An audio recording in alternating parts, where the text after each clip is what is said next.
Uminit na ang mga pangyayari sa Australia at kahit na marami tayong mga problema sa bansang ito, sa hindi malamang dahilan at para sa lahat ng tamang dahilan, ang imigrasyon ang naging pinakamalaking issue sa Australia, gaya ng nararapat. Gaya ng lagi kong sinasabi, mahalaga at nakakaapekto sa karaniwang mga Australiano ang mga problemang pang-ekonomiya tulad ng krisis sa gasolina at bula sa real estate. Pero sa mas malawak na perspektibo, dapat nating alamin kung alin sa mga problemang ito ang banta sa mismong paraan ng pamumuhay ng mga Australiano. Iyon ay malawakang migrasyon mula sa mga bansang salungat sa pamumuhay ng mga Australiano. Gusto nilang dalhin at ipilit ang kanilang paraan ng pamumuhay dito sa Australia. Hindi ito bago.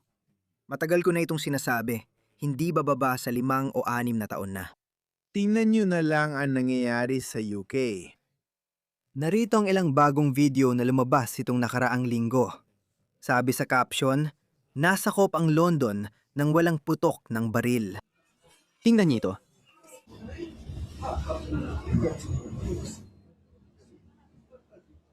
Alam ko kahit anong gusto mong itawag dito. Sabi ni Connor Tomlinson, ito ay ethnic cleansing dahil kami ang mga etnikong Briton. Nasaan sila? Ganyan din ang kahihinatnan ng Melbourne at Sydney. Tingnan nyo, may turistang naglalakad sa parte ng London, siguro Northwest London, pero di ako sigurado kung saan eksakto.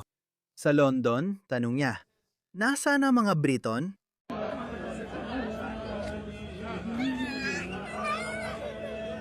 Panurin nyo ang ganitong pagsasanib kultura. Oh, Grabe naman. hindi ko alam mo sinasabi ko. Hindi ko alam mo sinasabi ko. Hindi ko alam na nagsasalita ako. Mga Aussie, gusto nyo bang ganito ang St. Kilda? Gusto nyo bang ganito ang Fitzroy o Brunswick Street? Tawagin nyo akong kahit ano. Ayoko. Ayokong ganito ang itsura ng Australia. Nangangampanya ako. Ayoko rin ganito ang itsura ng Britain. Kaya, ang imigrasyon ang pinakamalaking issue sa Australia ngayon. Ang leader ng oposisyon ng Australia, sa unang pagkakataon sa kasaysayan, ay matindi ang pagtutol sa dami ng imigrante. At marami mga wacky lefty na sira ang ulo ang nababahala dito. Pakinggan mo siya. May pintong nabuksan para sa mga tao na kahit ayaw nila ng galit at karahasan, tinatanggihan pa rin ang ating mga pangunahing halaga. Mga taong hindi naniniwala sa pantay na karapatan ng mga lalaki at babae. Mga taong hindi naniniwala sa pamamayani ng batas at gustong magtatag ng magkakahiwalay na mga sistemang legal. Oh, Sharia. Mga di naniniwala sa kalayaan sa pananalita, samahan at relihiyon. Oo, gusto ka nilang patayin dahil sa kalapastanganan.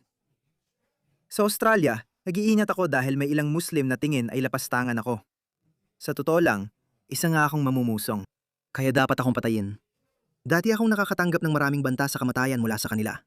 Pero ngayon, napakahirap na akong kontakin sa Instagram o Twitter. Baka mag-email na lang sa akin mga tao. Pero baka hindi na nila ginagawa yun dahil kailangan pa nilang gumawa ng bagong email. Hindi ko alam. Kaya hindi na ako masyadong nakakatanggap ng mga banta sa buhay ngayon. Pero dati, madami talaga. Anong ibig sabihin nun? Tingnan mo ito. Nangyari lang ito kamakailan sa Melbourne. Sa totoo lang, hindi ko alam kung saan ito. Nasa Melbourne ba ito? Hindi ko alam kung saan ito. Baka sa Sydney. Tingnan mo ito. Tingnan mo itong maliit na Islamist na lumapit sa isang Kristiyanong mangang-aral na tahimik lang at biglang naging agresibo at tinakot siya. Pakinggan mo ito. Kahit gaano karaming pagpapakain sa mga walang tirahan, hindi ka nito maliligtas. Kahit gaano ka pa mag-yoga, hindi ka maliligtas. Hindi ka maliligtas ni Krishna. Hindi ka maliligtas ni Muhammad o ni Buddha. Kita mo, walang Hindu na dumating. Walang Budista na dumating. Walang yogi na dumating. Pero nung sinabi niya si Muhammad, panuorin mo. Walang kaligtasan sa kristal. Iisa lang ang pangalan na makapagliligtas sa iyo sa ilalim ng langit, Jesus Kristo. Hallelujah. Ron, nangaral lang ako ngayon. Baka magustuhan mo ito. Ganito kasi yun. Pagpalain ka, kapatid. Pagpalain ka, kapatid. Bakit ganon? Pwede, kasi pareho hindi ako makikinig. Ilayo mo ang mikropono. Mas mabuti siguro kung magpakita ka ng respeto. Ipa-deport, bakit ba natin pinapapasok ang mga taong ito? Ito raw ay Australianong pagpapahalaga. At hindi siya nag-iisa. Kinakatawan niya ang karamihan sa mentalidad ng Muslim community. Ako si Hari Sultan. Bakit hindi makapunta sa Pakistan ang mga taong tulad ko? Pati na rin sa UAE. Dahil kami ay mga lapastangan. Pag nagdala ka ng tao mula sa kulturang medieval, Kasama rin ang paniniwala nila gaya ng pagpatay sa lapastangan. Kung kaya niya, pinatay na sana niya ito. Pero hindi niya magawa. Pero sinisiguro niyang alam mo kung gaano karami sa inyong nabubuhay sa sarili ninyong mga bansa at natatakot magsalita tungkol sa ibang relihiyon. Sa totoo lang, pwede naman nating pag-usapan ng kahit anong ibang relihiyon. Walang Hindu na lalapit sa atin o aatake sa atin. Walang Buddhist na atake sa atin kung pupunahin o kahit pagtawanan natin ang kanilang relihiyon. Pero itong mga gago na to, wala namang masama sa linyang iyon. Hindi, si Muhammad ang magliligtas sa'yo. Ayos lang yon. Hindi naman yon bastos na pahayag. Pwede natin gawin! Hindi, ayos na ako ngayon. Nangganaral ako. Tingnan mo ang mukha niya. Napakaliit na tao na may Napoleonic complex. Ang maliit. Una no.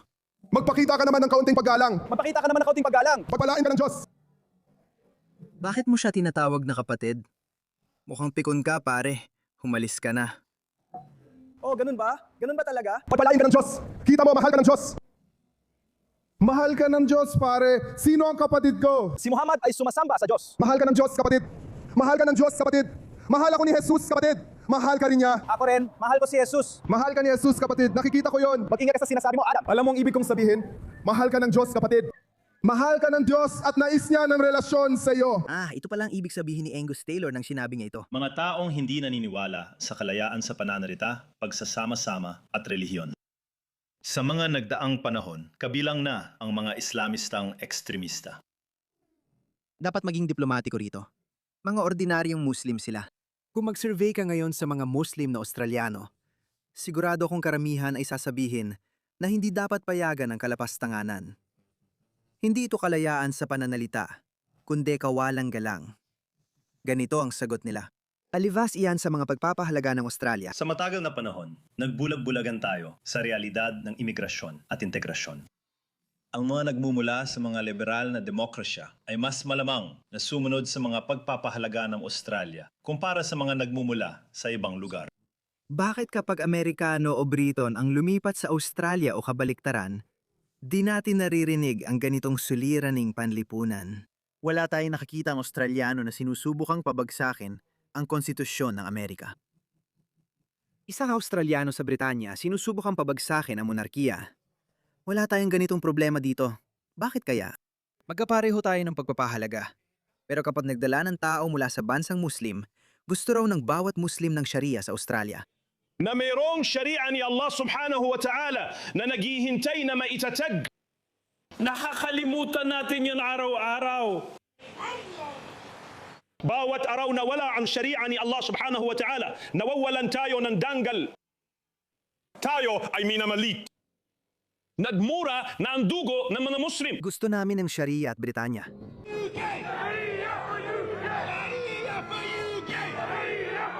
Gusto naming subukan sa Amerika kasi hindi nila kapareho ang mga pinahahalagahan natin. Napakasimple lang. Mahirap bang intindihin? Kung pababayaan mo pa to ng 2 o 3 henerasyon, anong mangyayari? O sige, ipapakita ko sa iyo kung ano ang mangyayari. Ito ang mangyayari. Kaguluhan, anarkiya, magkakahiwalay na lipunan, mga taong hindi naniniwala sa iyong bansa, sa iyong kultura, sa iyong mga pinapahalagahan. Iyan ang mangyayari kung hahayaan mang magpatuloy ito. Kaya ito ang dahilan kung bakit sinasabi ni Angus Taylor, ang leader ng oposisyon ng Australia, ang kanyang mga sinasabi. Pinamumunuan ng mga fundamentalista, ekstremista at diktador. Sawang-sawa na ang mga Australiano sa pangangaral na masyadong maingat sa politika ukol sa imigrasyon. Malaki ito mga kaibigan dahil ito ang pangunahing gitnangka ng partido natin. Kamakailan lumiligis sila sa kaliwa. Ito na ang leader ng oposisyon at bagong pinuno ng koalisyon. Hindi siya mismo, pero ang partido niya ay tahimik pa kamakailan lang tungkol sa imigrasyon. Si Peter Dutton mismo ay paulit-ulit na binibigyang diin ang pangangailangan ng napapanatiling dami ng migrasyon. Kailangan pa nating alamin kung anong ibig niyang sabihin sa sustainable. Sa tingin ko, dapat muna nating itigil ang imigrasyon hanggang malinawan tayo sa sitwasyon. Nakikita ng mga Australiano na sa ilang bahagi ng UK at Europa, unti-unting nawawala ang pambansang kultura at nagkakawatak-watak ang mga komunidad dahil sa patakaran sa imigrasyon na hindi inuuna ang mga pagpapahalaga. Totoo, nag-aalala ang mga Australiano. Pareho tayong nasa mapanganib na landas tulad ng ibang bahagi ng mundo. Masaya akong marinig na sinasabi na ngayon ng lahat ang parehong bagay na sinasabi ko na sa loob ng 3 o 4 na taon. Palagi kong sinasabi, tingnan mo lang ang UK, kung ano nangyayari doon. Siguro dahil isa ako sa unang Australiano na nakapansin nito. Sigurado ako marami ring Australianong nakatira sa Inglaterra nung panahon ng mga lockdown dahil sa COVID.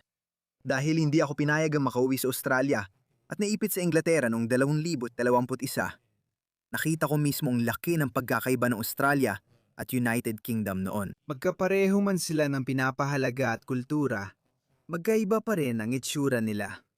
Hindi na talaga mukhang British ang UK. At ang Australia, nanatili pa rin mukhang Australia hanggang 2021. Sa tingin ko, pagkatapos ng COVID, nakita natin ang malaking pagdagsa ng mga migrante mula sa mga ikatlong bansang mundo.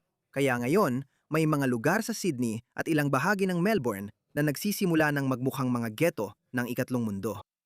Gaya sa UK, bihira ka nang makakita roon ng mga Australiano. Nakakabahala yon. At sa tingin ko, yun ang tinutukoy niya. At sa palagay ko, nagsisimula ng mapansin yun ng mga Australiano ngayon. Kaya ang UK ang nagsisilbing gabay natin. Tingnan mo na lang ang UK. Gusto nila ng pagbabago at determinado ang koalisyon na maghatid nito para sa ikabubuti. Ngayong araw, ikinagagalak kong ianunsyo ang unang bahagi ng aming pulisya sa imigrasyon.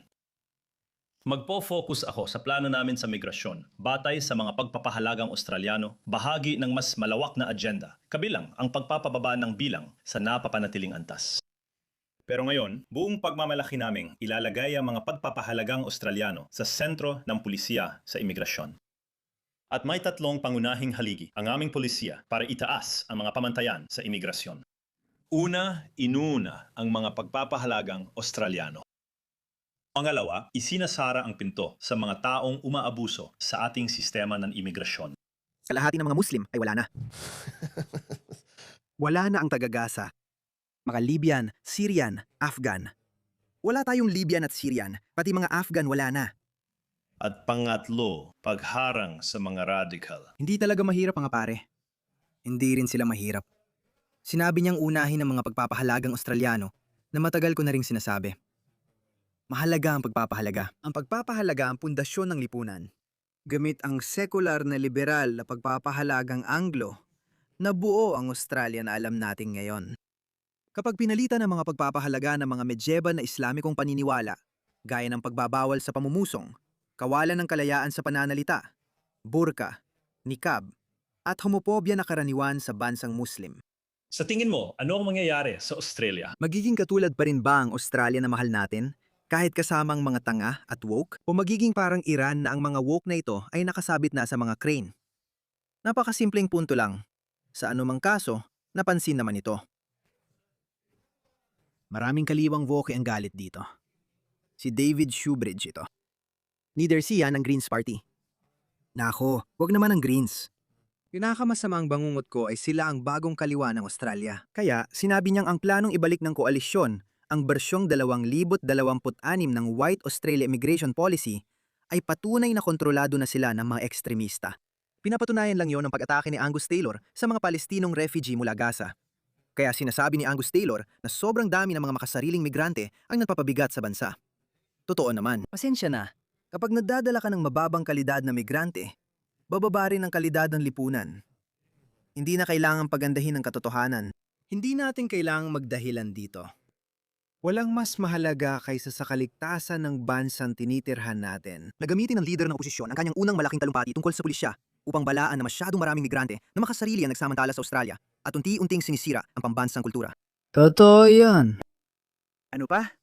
Tingnan mo ang payasong ito. Ito ay isang tweet na naging patok. Sabi niya, ano bang mga partikular na Australianong halaga ang tinutukoy mo? Hindi ko rin alam bakit nalilito ang iba. Kaya sinagot ko siya, kalayaan sa pananalita, kalayaan punahin ng relihiyon, Australianong halaga gaya ng demokrasya, walang homopobya o misogyny. Mahaba pa ang listahan. Ito rin yung pinatugtabo sa inyo kanina. Paano ito tugma sa mga Australianong halaga? Tingnan mo ang mga taong ito. Ilan na kaya sa mga taong ito ang narito na sa gitna natin ngayon na walang kinalaman sa mga Australianong halaga? Wala silang pakialam sa mga Australianong halaga. Inaatake nila ang isang tao dahil sa pang-aaral ng kanyang relihiyon. Iyan ay laban sa mga Australianong halaga. Sa totoo lang, parang hangal ang Australia na iniimbitahan ng mga tao mula sa mga third world na bansang Muslim at pinapayagang ipangaral ang Islam. Baka narinig mo na, dapat sana'y gumawa ako ng video tungkol sa dalawang mahang aral ng Islam mula Bangladesh na nahuling nagsasalita ng masama laban sa mga Hudyo. Binigyan sila ng visitor visa para makapunta sa Australia at mangaral ng mapanghamak na puot laban sa mga Hudyo. Dahil sa social media activism, napilitang kanselahin ni Tony Burke ang kanilang visa. Hindi natin dapat payagan ng Islam na ipangaral sa Australia. Kung ako ang punong ministro, ipagbabawal ko ang Islam. Alam kong mas madaling sabihin kaysa gawin, pero hindi ko alam. Hindi ko alam kung paano ito maisasagawa sa politika. Pero sa tingin ko, dapat lang nating ipagbawal ang Islam sa ngayon. Dahil ito lang ang relihiyon na nagpapalaganap ng galit at karahasan. Bakit palaging isang relihiyon lang ang lumalabas? Bakit? Hindi lang Islam o radikal na Muslim.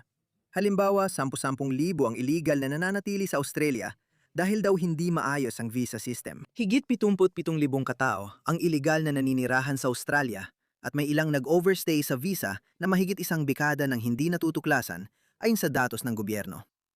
Sino ang nagpoprotekta sa mga taong ito? Mga miyembro ng kanilang pamilya. Sinasabi ko na dapat kansilahin din ang kanilang pagkamamamayan at dapat din silang ipa-deport.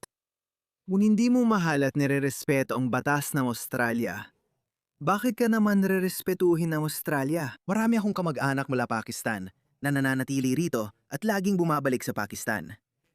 Hindi bababa sa 4 sa kanila ay hindi nag-overstay sa visa. Sa totoo lang, isusumbong ko sila kung ginawa nila yon. Hindi nila gagawin yon, ewan ko. Iba-ibang kalagayan kaya napipilitan silang gawin yon. Pero dapat tayong maging mahigpit sa pagpapadeport at kailangan ng Australian ICE. Voluntary ako mag-a-apply bilang ICE agent dahil gusto kong i-deport sila. Sa totoo lang, maganda rin yung tingnan. Oo, hindi kami racist. Tingnan mo, isang kayong maging lalaki ang nagde-deport sa'yo. Pero kung gusto nating maiwasan ang sinapit ng UK, kailangan nating itigil ito, mga pare. Hindi mahalaga kung saan ka galing. Kung galing ka sa isang third world na bansa, at lalo na kung galing ka sa isang kulturang hindi kaayon ng mga pinapahalagahan ng Australia, dapat lang na magkaroon tayo ng diskriminasyong patakaran sa immigration visa. At saka, dati naman talagang ganun na. Sinubukan kong pumunta sa Amerika noong 2003 pero tinanggihan ng visa ko dahil 2 taon bago nun, may mga taong kamukha ko nagpabagsak ng 2 gusali nila at pumatay ng 3,000 tao. Kaya maintindihan mo kung bakit wala akong visa. Maintindihan mo naman, naging mas maingat ang US sa pagbibigay ng visa sa mga batang Muslim na lalaki mula sa mga bansang tulad ng Pakistan. Hindi mo rin sila masisisi at hindi rin ako nagtanim ng sama ng loob sa kanila. Di ko alam bakit pero buti tinanggap ako ng Australia. Noon, naisip ko kung bakit madaling makapunta sa Amerika ang mga taga-Britain, Europa, o Australia at ganun din pabalik. Pero ang galing third world country gaya ng Pakistan ay hindi basta-basta makapasok. Pasensya na, pero ito ang dahilan. Kahit nasa first world na bansa, umaasta pa rin parang third world ang mga tao mula third world. Ngayon, kapansin-pansin na ang pangyayaring ito. Dati, dulot ito ng patakarang pang-ekonomiya, pero ngayon, napapansin na talaga. Tuwing magdadala ka ng napakaraming tao mula sa kahit saan sa mundo, mula sa lugar na lubos na naiba sa iyong sariling bansa, ang mga tao ay may tendensyang magsama-sama. Sinusubukan nilang mamuhay ng magkakasama. Sinusubukan nilang likayin ang kanilang maliit na bersyon ng sariling bansa. Kahit ikaw ay Pakistani, Afghan, Nigerian o iba pa, bumubuo ka ng sariling maliit na komunidad na hiwalay sa lipunan. Napapansin na ngayon ang ganitong pangyayari. At ito ang dahilan kung bakit ipinakilala ng Denmark ang patakaran ng pagbuwag sa mga ghetto. Kapag 40% ng tao sa isang lugar ay may banyagang pinagmulan, tinuturing nila itong ghetto at ikinakalat ang mga tao sa iba't ibang lugar. Nakikinig lang ako kamakailan kay Connor Tomlinson at sinabi niya na si Kemi Badenoch ng UK ay nangangako rin ng ganoon. Pati ang labor ay pinag-iisipan ding ikalat ang mga tao at pagbuwag ng mga ghetto. Hindi ko alam kung paano yun gagana dahil sinusubukan na nilang dungisan ang malilinis na mga shire ng Inglaterra. Mas simple ang solusyon ko. Napatunayan ng mga taong ito na hindi nila mahal ang Britanya, hindi sila tapat sa Britanya, at mas mahal nila ang sarili nilang kultura. Ibalik sila sa pinagmulan nila. Kailangan ng malawakang deportasyon. Wala nang ibang solusyon. Pero ang mahalagang punto para sa Australia dito ay hindi natin kailangang umabot sa puntong yon kung saan naiwan tayong may ganitong problema. Oh, ano ang gagawin natin sa 5 milyong taong ito naggalit sa atin pero kasama natin silang namumuhay? Mga mamamayan sila ng Britanya. Ano ang gagawin natin tungkol dito? Dapat ba silang i-deport o magiging masyado iyong hindi makatao? Dapat ba silang ikalat sa bansa at palakasin ang impluwensya nila? Anong gagawin natin? Sa kasamaang palad, napakahirap lutasin ng mga Briton ang problemang yan. Wala pa tayong ganyang problema at hindi kailangan magkaproblema.